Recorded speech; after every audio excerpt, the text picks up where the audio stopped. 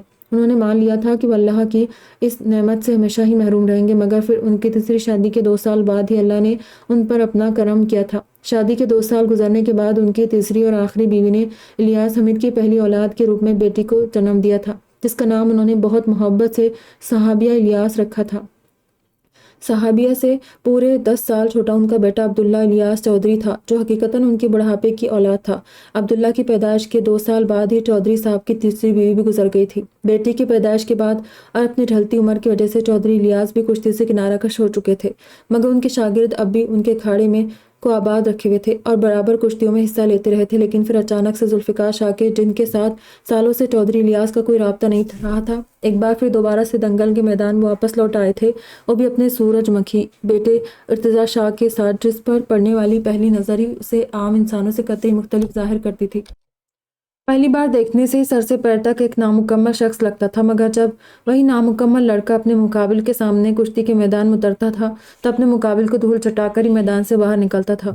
مزید گزرتے کچھ 1 سالوں میں ارتضیٰ شاہ واقعی ایک طوفان بن کر ابھرا تھا اور کشتی کے میدان کا بے تاج بادشاہ بن گیا تھا۔ الیاس چودھری نے شروعات میں اسے ایک بے ضرر سا لڑکا سمجھا تھا جو صرف اپنے لک کی وجہ سے 2 مقابلے جیت گیا تھا، مگر پھر جب انہوں نے اپنے شاگردوں کو ارتضیٰ کے مقابل اکھاڑے میں اتارنا شروع کیا تو ہر بار صرف منہ کی کھائی تھی۔ وہ اس نامکمل سے ارتضیٰ شاہ کی صلاحیتوں کے جوہر دیکھ کر پیچوتاب کھا کر رہ جاتے تھے۔ آخر وہ یہ کیسے بھول گئے تھے کہ ارتضیٰ اپنے دور کے مشہور اور ماہر کھلاڑی ذوالفقار شاہ کا شاگرد تھا، وہ ذوالفقار شاہ جنہوں نے اپنے وقت میں کبھی الیاس چودھری کو خود کے سامنے ٹکنے نہیں دیا تھا، اور اب ارتضیٰ نے بھی باپ کی طرح الیاس چودھری کے شاگردوں کو پچھاڑنے کا بیڑا اٹھا لیا تھا۔ چودھری الیاس کی نگاہوں میں ذوالفقار شاہ کے بعد اب ان کا بیٹا ارتضیٰ شاہ کانٹے کی طرح چبھنے لگا تھا، جس نے پچھلے مہینے ان کے ایک پٹھے کو بری طرح شکست دی تھی۔ اب اسی ارتضیٰ شاہ کی شادی کا بلاوا انہیں ذوالفقار شاہ کی طرف سے ملا تھا۔ ارتضیٰ شاہ شادی کر رہا تھا، جس کا مطلب تھا باقی پہلوانوں کی طرح شادی کے کچھ سالوں بعد ہی ارتضیٰ بھی کشتی سے کنارہ کش ہو جاتا، جو کہ الیاس چودھری کے لیے بے حد خوشی کا باعث تھا۔ یعنی اب ایک بار پھر سے ان کے کھاڑے کے سدھائے گئے پٹھے لوگوں کے دلوں پر راج کرنے والے تھے۔ ایک بار پھر ان کے عروج کا وقت آنے والا تھا، کیونکہ ارتضیٰ شاہ کے عروج کا سورج بہت جلد ڈوبنے کو تھا۔ الیاس حمید نے گہری سانس بھرتے طمانینے سے سوچا، ارتضیٰ شاہ کو اسی بات کا احساس دلانے کل اس کی شادی میں جانے کا ارادہ کر چکے تھے۔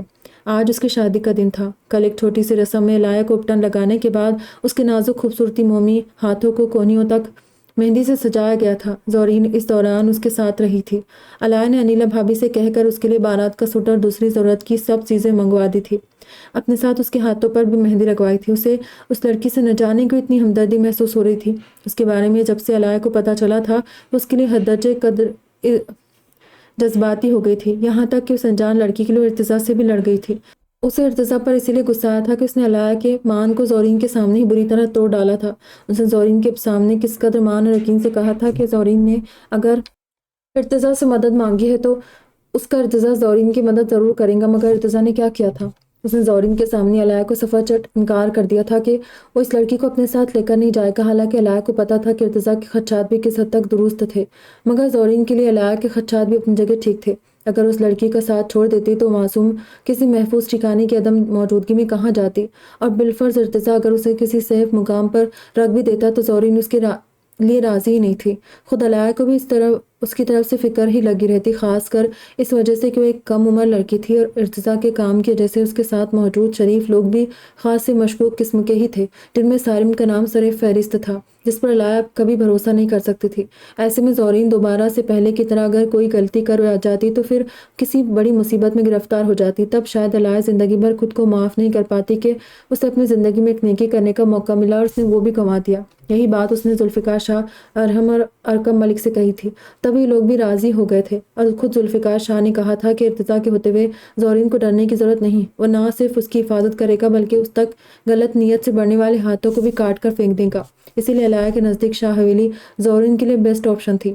ذوالفقار شاہ نے اسے اس معاملے میں بھی مایوس نہیں کیا تھا بلکہ اسے مکمل تسلی دیتے ہوئے مطمئن کر دیا تھا، مگر ارتضیٰ نے اپنے بابا کی طرح خود علایہ کو کوئی تسلی نہیں دی تھی۔ اس کے سوا اس نے علایہ کی مجبوری جانتے ہوئے بھی اسے طعنہ دیا تھا کہ اس کے لیے کوئی گفٹ نہیں لائی تھی۔ حالانکہ علایہ نے اشال کی منگنی سے ایک دن پہلے جب اشال سب کے ساتھ شاپنگ پر گئی تھی اس سے ارتضیٰ کے لیے ایک بے حد پیاری سی ریسٹ واچ گفٹ کے طور پر منگوا لی تھی، مگر واچ ارتضیٰ کے پاس پہنچتی اس سے پہلے پیٹ کی ہلکی اشال نے زیب کو بھی اس بارے میں بتا دیا تھا، وہ اسی وقت اڑتا ہوا علایہ کے پاس پہنچا تھا۔ پھر ارتضیٰ کی واچ دیکھتے اس نے ناک چڑھاتے وہ خوبصورت بلیک کلر کی واچ یہ کہہ کر ریجیکٹ کر دی تھی کہ ارتضیٰ اسے سستی واچز نہیں پہنتا۔ زیب کی بات سن کر علایہ کا منہ تر گیا تھا اور اس نے زیب سے ریکویسٹ بھی کی تھی کہ وہ اسے ارتضیٰ کے لیے اچھی سی واچ لا دے، مگر زیب نے اس سے فوراً معذرت کر لی تھی۔ اس نے علایہ سے کہا تھا کہ اس کے بھیا کی ساری واچز سوئٹزرلینڈ سے آتی ہے۔ پھر علایہ نے کہا کہ اسے اپنے بھیا کے لیے لیپ ٹاپ لا دے، لیکن زیب کا جواب تھا کہ اس کے بھیا کے پاس 4 ایپل کے نئے نکور لیپ ٹاپ ایسے ہی پڑے۔ خوشبو کی کہا تو زیب نے منہ بناتے اسے بتا دیا تھا کہ اس کے بھیا کے لیے پرفیوم دبئی اور فرانس سے آتے تھے، کپڑوں کے برانڈ وہ ارمانی سے نیچے یوز نہیں کرتے تھے، یعنی پاکستان کے سارے پروڈکٹس، اور علایہ کے بتائے گفٹ کو وہ ریجیکٹ کر چکا تھا۔ تبھی علایہ نے اس فضول شخص پر 2 حروف بھیج کر ازراق سے ہیلپ لی تھی، مگر ازراق نے علایہ کو مشورہ دیا تھا کہ وہ ارتضیٰ کے لیے خود جا کر کوئی اچھا سا گفٹ خرید لے، لیکن پھر اس کے باہر جانے کی راہ میں شہرینہ اور حفصہ بیگم رکاوٹ بن گئی تھی۔ یوں علایہ کی طرف سے ارتضیٰ کو دیا جانے والا گفٹ پینڈنگ میں پڑا رہ گیا تھا، مگر ارتضیٰ نے بنا سوچے سمجھے اسے اس بات کا بھی طعنہ دیا تھا۔ اس نے علایہ کے دل کے ساتھ خود پر اس کا مان 2 مرتبہ توڑا تھا۔ وہ کتنے مان و یقین سے اس سے بات کر رہی تھی، مگر ارتضیٰ کو غصے میں ایک بار پھر اس بات کا خیال نہیں آیا تھا، جبکہ بقول خود ارتضیٰ کے ایک انجان لڑکی کے سامنے وہ بار بار اپنی بیوی کی انسلٹ کر رہا تھا۔ بے شک زورین اندر گاڑی میں تھی، مگر اس کے باوجود علایہ کو سخت سبکی محسوس ہوئی تھی۔ تبھی اس کا دماغ گھوم گیا تھا اور اس نے ارتضیٰ کے تمام گفٹ اس کے ہاتھ میں تھما دیے تھے، بلکہ دوسرے لفظوں میں اس کے منہ پر مار دیے تھے۔ وہ تو گھر پہنچنے کے اگلے دن ہی اپنے کہنے کے مطابق اشال کی منگنی کے دن پہننے والے ڈریس بھی ارتضیٰ کو واپس کرنا چاہتی تھی، جو اسے بے حد پسند آیا تھا، مگر پھر اسے انیلا بھابی نے اس کا فون دیتے ہوئے صاف طور پر کہا تھا کہ ارتضیٰ سے مزید پنگے لینے کی کوشش بھی نہ کرے، ورنہ وہ سب کچھ اکمل صاحب کو بتا دے گا۔ اور بس علایہ یہیں آ کر منہ بند کرنے پر مجبور ہو گئی تھی، کیونکہ بابا کو یہ سب پتہ چلنے کا مطلب تھا کہ وہ علایہ کی اچھی طرح کلاس لے لیتے۔ اس کے ساتھ اسے استاد محترم سے معافی بھی مانگنی پڑتی، اور فی الحال وہ اپنے بدتمیز استاد محترم سے معافی مانگنے کا کوئی ارادہ نہیں رکھتی تھی، اس لیے اس نے اپنا فون خاموشی سے رکھ لیا تھا اور ڈریس بھی اپنی الماری کے ایک کونے میں ڈال دیا تھا۔ پھر شام کو رسم کے وقت اور بعد میں بھی اس کا فون وقتاً فوقتاً بجتا رہا اور اسکرین پر چمکتا استاد محترم بھی اسے جھنجھلاہٹ میں مبتلا کرتا رہا، اسی لیے اس نے فون سائلنٹ کر کے اپنے بیگ میں ڈال لیا تھا، جو بارات سے ایک دن پہلے اس کے سسرال سے شادی کے جوڑے اور باقی سامان کے ساتھ آیا تھا۔ آج شادی کا دن بھی سر پر دوڑتا سر پر آ پہنچا تھا۔ بیوٹیشن اسے تیار کرنے گھر ہی آئی تھی، یہیں سے تیار ہو کر اسے میرج ہال پہنچنا تھا۔ شادی دن کی تھی، اسی لیے بیوٹیشن صبح سے اس کے سر پر سوار تھی اور پھر وہ 1 بجے تک مکمل تیار ہو کر زورین کے ساتھ میرج ہال پہنچ گئی تھی، جبکہ اس کے آنے کے صرف 10 منٹ بعد ہی بارات بھی میرج ہال کے دروازے پر آ کھڑی ہوئی تھی۔